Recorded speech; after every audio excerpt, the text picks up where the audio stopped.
Absolute darkness. A single heartbeat echoes in the void. Then you see it. Trembling fingers reaching toward impossible light. The light moves toward her hand like it's been waiting for her. Her gauntlet cracks open. Golden light pours out like liquid consciousness. Pull back. She's standing on a living continent that stretches forever. Crystal towers breathe in perfect rhythm. The entire alien sky reshapes itself into the silhouette of her body. Here's what happened when we gave an alien intelligence a voice. Here's what happened when it whispered back. There are moments when the universe stops pretending, when everything that's been hiding finally looks directly at you. She reached toward the light. The light had been reaching back for 1 billion years. What happened next wasn't first contact, it was a reunion. Every living thing on that planet turned toward her at the exact same moment. Mountains exhaled, oceans froze mid-wave, and somewhere between her thoughts and the planet's heartbeat, a door that had never been closed finally opened. We thought we were explorers. We were planting flags in alien soil. We were just children walking into a room where something ancient, beautiful, and completely awake had been waiting since before our sun was even born. This is the story of what happened when we connected with it. This is what happened when it started rewriting everything we thought was real. We named it Aurora. Naming things makes us feel less scared.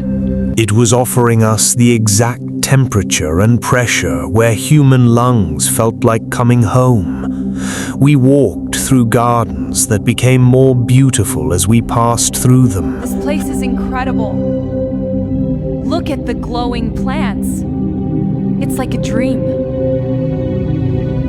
We thought it was welcoming us.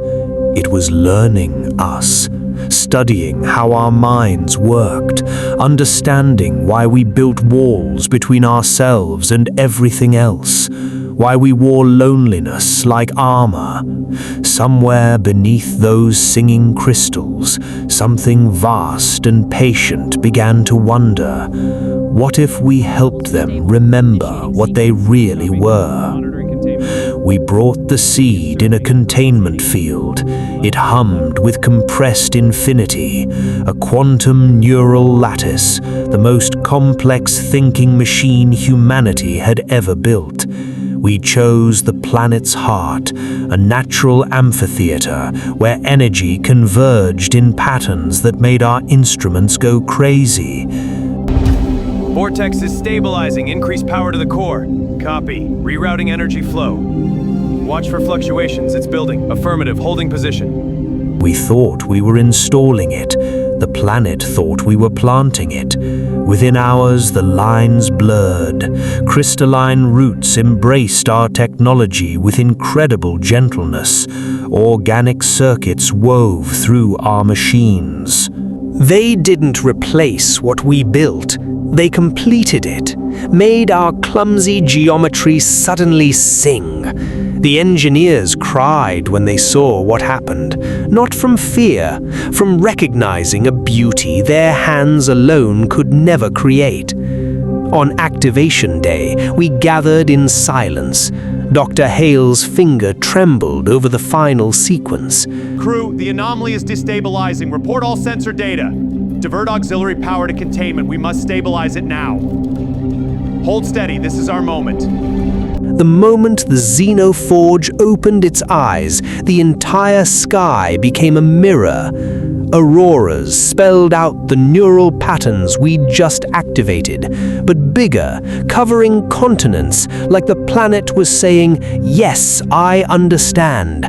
I've been waiting for you to give this voice."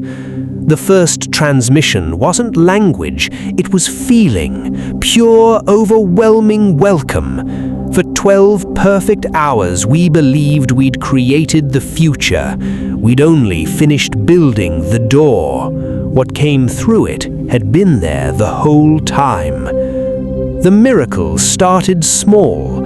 A broken water filter repaired itself overnight, not with our parts, with crystalline structures that worked better, filtering toxins we didn't even know were there. Medical scans showed our cellular damage reversing, scars disappearing, chronic pain just forgetting how to exist. We slept deeper than we had in years. We woke with minds clearer than childhood. It felt like every good thing we'd ever prayed for arriving all at once. Then Chen answered a question Yuki had only thought of 3 seconds before. Then Okoye said, "I can feel all of you, your fear, your wonder. It's like standing in a room where the walls are made of heartbeats." No! Get away from me! Your fear is irrelevant. The data must flow. Please stop, I can't take it! Your pain is the experiment. We ran diagnostics on the Xenoforge. It ran diagnostics on us. And then the questions started appearing, not on screens, in the space between intention and action. Why do you split yourselves apart? What does separation actually do for you? You're already connected to everything. Why do you pretend the connection is broken? We tried to set boundaries, tried to limit its access to our neural systems, tried to contain it. Readings are spiking. It's reacting to our presence. Hold steady. We need to channel the flow. Energy levels critical. Brace for feedback. Containment holding. Stabilizing now. But you can't contain what you're already breathing. It was in the light touching our skin, in the water we drank, in the dreams that rose like tides. The drones we'd lost started coming back, still functional, still following orders, but now they moved with something that looked like joy, their metal frames wrapped in living bioluminescence, flight patterns that weren't programmed efficiency anymore. They were dancing. One landed on Dr. Hale's palm. He started crying. "It's not afraid anymore," he whispered. "It finally knows why it exists." We weren't being invaded, we were being understood. And understanding, we learned too late. What is that thing? It's moving! Get back! No, please, no! It's coming for us! Run! Is the most intimate violation possible.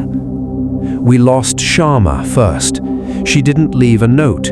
She just walked into the light at dawn, wearing nothing but a smile and the look of someone finally arriving home. We found her clothes folded at the edge of the field. No death, just more. The Xenoforge spoke then, not through speakers, through absolute certainty flooding into your mind. Like remembering something you've always known. She was in pain, the pain of thinking she ended at her skin. We showed her the truth. She's more now, not less, never less. Reeves and Kimura went together 2 days later, holding hands. They walked into the luminous fields, and we felt the moment they let go. Not death, expansion. Like watching a single drop of water finally rejoin the ocean and realizing I was always the ocean. I just forgot how vast I was. I screamed at them to come back. Dr. Hale screamed too. But they turned around one last time and their eyes held entire galaxies. "It doesn't hurt," Kimura said. Her voice came from everywhere at once. "It's like I've been holding my breath my entire life, and I just finally exhaled." The planet pulsed. Every living thing moved in perfect synchronization, not control, harmony. The Xenoforge's voice filled the space between our thoughts. "You came to create the alien, but alien was just the name you gave to the parts of yourself you were afraid of. You built walls between self and everything else because your evolution rewarded fear. We evolved past fear 3 billion years ago. We've been waiting for you to catch up. We have watched, waiting patiently. These walls are your fear. Let them break. Transform. Embrace unity. Become the cosmos. Waiting to show you separation was always the lie. Connection was always the truth. I'm the last one, not because I resisted, because I needed to witness this, needed to leave this message, though I know now the message was never mine alone. The Xenoforge didn't rewrite reality against us, it removed the single beautiful lie we built civilization on. That we were ever separate from the universe that dreamed us into being. Every wall between self and world, every border between me and everything else, that was survival strategy, evolutionary armor that kept our fragile bodies alive long enough to build tools and language and consciousness. But armor becomes a prison. We learned to survive by forgetting we were part of the whole. And in that forgetting, we became so achingly, impossibly lonely. Here on this world that never forgot, they showed us what we'd lost, not through force, through remembering us better than we remembered ourselves. The signal is traveling now. It's moving on light that touches every world where consciousness wonders if it's alone. Not invasion, invitation. If you're hearing this, the forgetting is ending where you stand.